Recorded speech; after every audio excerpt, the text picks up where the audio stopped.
Bismillahirrahmanirrahim. Assalamualaikum warahmatullahi wabarakatuh. Perkenalkan, nama saya Gary Kurniawan, NIM 1810201109, kelas 5C, Prodi Pendidikan Agama Islam, mata kuliah Ilmu Pendidikan Islam. Dosen pembimbing Pak Prestian Hadi Putra, SPDI MPD. Baiklah, di sini saya akan membahas 3 buah materi, yaitu yang pertama hakikat pendidikan dan ilmu pendidikan Islam, yang kedua pendidikan sebagai ilmu pengetahuan, dan yang ketiga adalah faktor-faktor pendidikan. Baiklah, pembahasan pertama adalah hakikat pendidikan dan ilmu pendidikan. Pendidikan Islam adalah suatu pendidikan yang melatih perasaan murid-murid dengan cara begitu rupa sehingga dalam sikap hidup, tindakan, keputusan, dan pendekatan mereka terhadap segala jenis pengetahuan sangat dipengaruhi nilai spiritual dan sangat sadar akan nilai etis Islam. Pendidik adalah orang yang memiliki tanggung jawab untuk mendidik. Pendidik perspektif pendidikan Islam adalah orang-orang yang bertanggung jawab terhadap perkembangan peserta didik dengan mengupayakan seluruh potensi peserta didik, baik potensi afektif, kognitif, maupun psikomotorik, sesuai dengan nilai-nilai ajaran Islam. Dalam Al-Quran, ada 4 yang dapat menjadi pendidik. 1. Allah. 2. Para nabi. 3. Kedua orang tua. Dan yang keempat, orang lain.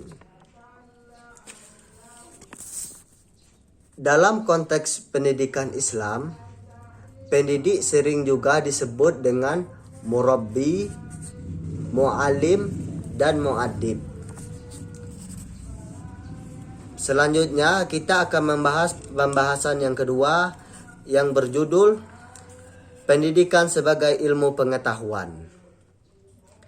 Ilmu pendidikan adalah ilmu yang menelaah fenomena pendidikan dalam perspektif yang luas dan integratif. Dalam mengantisipasi perkembangan sosio-budaya di masa depan, sistematika kajian ilmu pendidikan meliputi dimensi lingkungan pendidikan, dimensi jenis-jenis persoalan pendidikan, dan dimensi persoalan waktu dan ruang. Selanjutnya adalah pembahasan untuk mengembangkan disiplin ilmunya.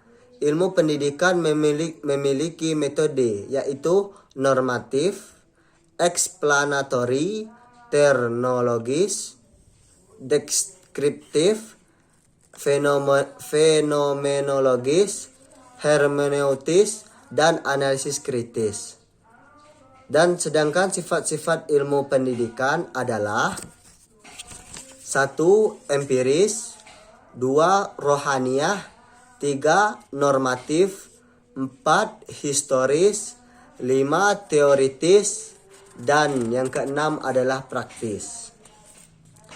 Selanjutnya kita akan membahas pembahasan yang ketiga, yaitu faktor-faktor pendidikan.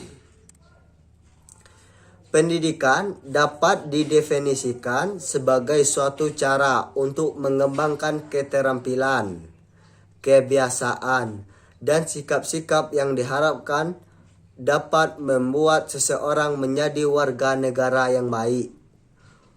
Tujuannya untuk mengembangkan atau mengubah kognisi, afeksi, dan konasi seseorang. Terdapat ada 6 buah faktor pendidikan. Di antaranya adalah 1. Faktor tujuan. Yang kedua, faktor pendidik. Yang ketiga, faktor alat atau media. Yang keempat, faktor isi atau faktor materi. Yang kelima, faktor lingkungan sekitar. Dan yang keenam, faktor metode.